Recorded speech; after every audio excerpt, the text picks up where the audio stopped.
Nakabili na ba kayo ng murang 1OPTI juice online? For today's video, mag 1OPTI juice check tayo. Compare natin ang fake at original 1OPTI juice drink. Pag tinignan niyo yung packaging, ayan, wala siya pagkakaiba. As in, same, parehong-pareho yan. Pero pag sinilip niyo yung ilalim, yan, mag-iiba siya ng kulay. Tingnan niyo, oh.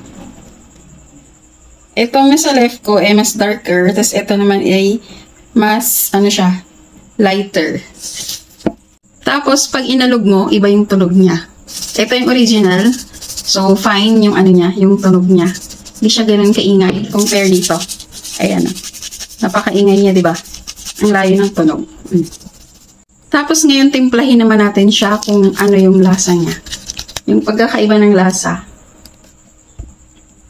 So, ito yung peke. Tapos ito yung original. Tingnan natin yung pagkakaiba niya, ha? Ayan yung kulay.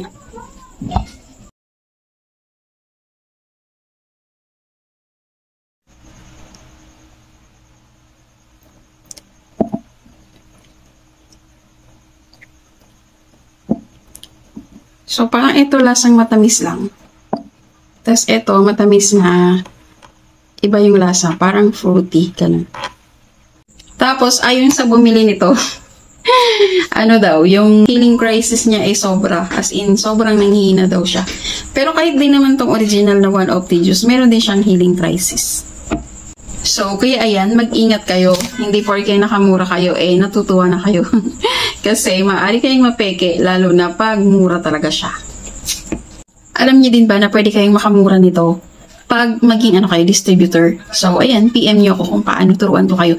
Pero hanggang July 31, dapat maka-avail na kayo kasi sa August 1, magmamahal na din to. Type na lang kayo ng how sa comment section para ma-assist ko kayo.